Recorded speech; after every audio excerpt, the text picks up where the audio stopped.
So what about the other 1% of the UFO phenomenon? Has there ever been legitimate sightings? As promised, we're going to cover this 1% in a future episode. But I'll share with you something a wise man once shared with me. Before we should start focusing on dealing with problems outside our world, we should first focus on solving the problems within our world. And before you can start solving problems within your world, you first have to solve problems within yourself and within your surrounding environment of family and friends. So basically what I'm trying to say is that we have priorities that we need to focus on first and foremost so we can successfully build our lives and our minds. Now, it's no secret that the difference between what the government knows about UFOs and aliens and what is shared or released to the public is extremely enormous. And unfortunately, governments and several organizations on Earth are taking advantage of the UFO phenomenon to achieve worldly agendas. So why do we see particle beams, huge ones, firing at things that are, you were saying 200,000 Gs? Yep. I mean, go over that. Well, because I think it's part of a test for if there are bad guys out there. Or maybe they're doing preparations for factions. We may be looking at more than one faction. Remember, these groups tend to fragment. They fractally fragment so that you have wars within wars within wars. You know. But why would NASA release that footage? Well, remember, you've got all the good guys in NASA, and then you've got a few who are not good guys. The good guys don't know that there's something to keep secret. Remember, the lie's different at every level. They believe the lies they've been told. So when you set up a structure, an institution, which is supposed to be open and above board and is supposed to present live TV of the shuttle mission, they present live TV. Now, the controllers can't say, oh, well, you can broadcast this, but you can't broadcast that.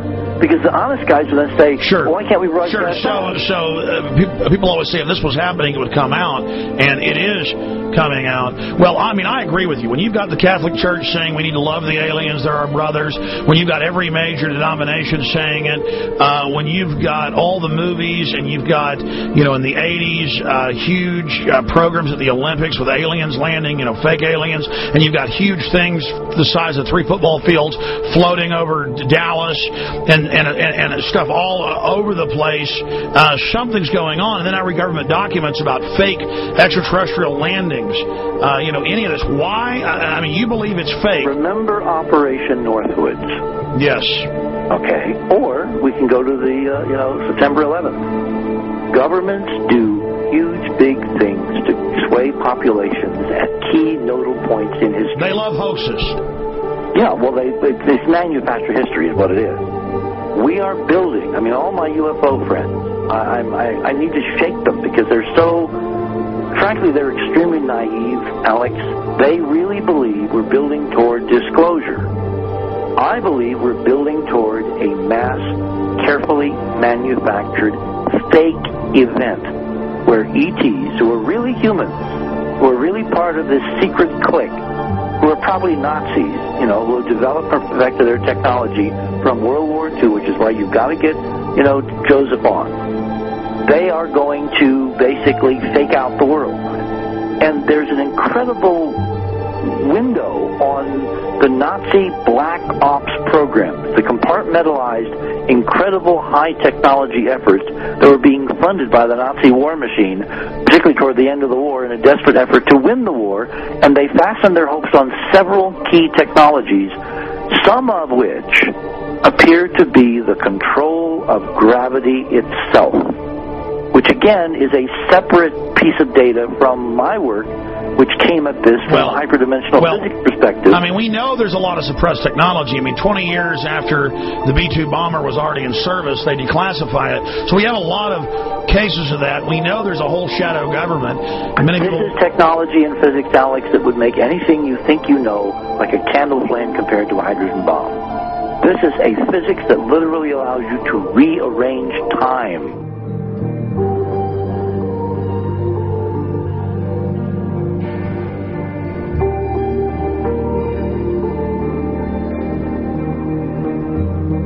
But I mean, imagine you've got all these compartments in these pyramids within pyramids of compartmentalization. That's why that's the New World Order symbol. And we don't know what they've got because they are so secret. We know they lie so much. We just know it's advanced. Mainline scientists say they're 30 years advanced. So Richard C. Hoagland, what I'm saying to you is, I'm entertaining what you're saying. I respect you. I think you're a great guy. My only issue is, like you said, dealing with what we know they could be up to. The fact, Alex, we have done experiments. We have our own data. We have experiments now from the Soviet Union.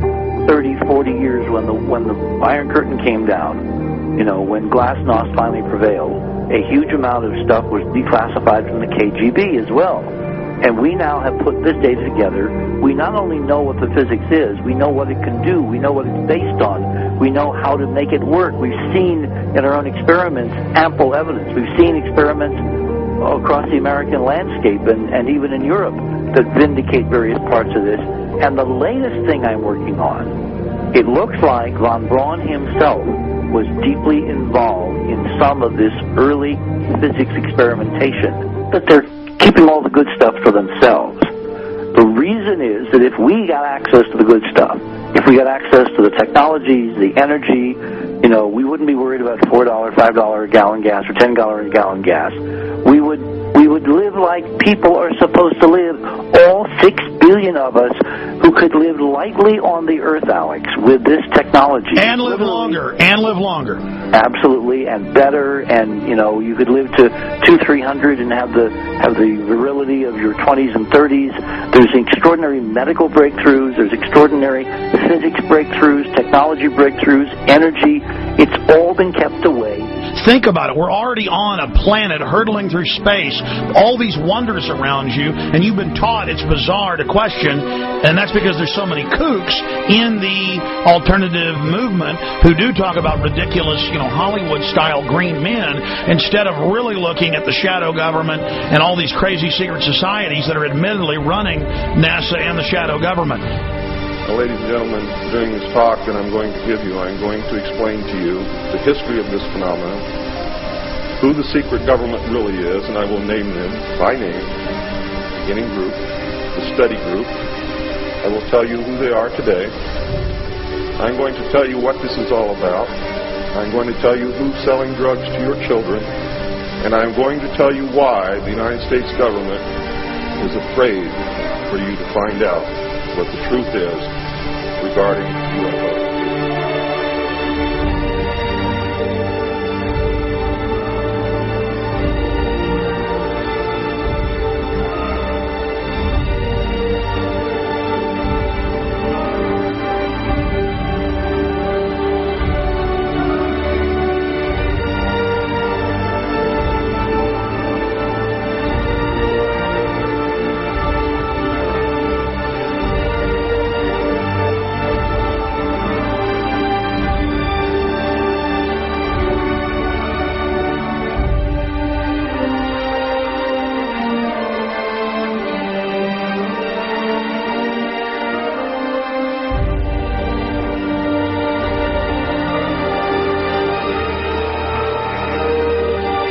And it turns out that even though she remembered that she'd been part of the team to debrief the astronauts, she couldn't remember a thing that they said.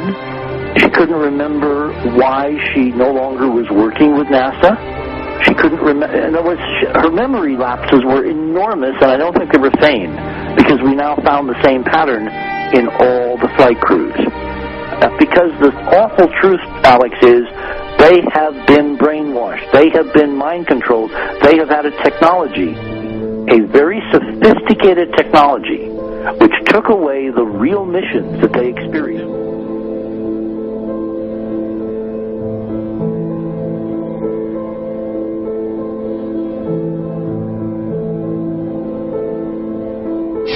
Sorry.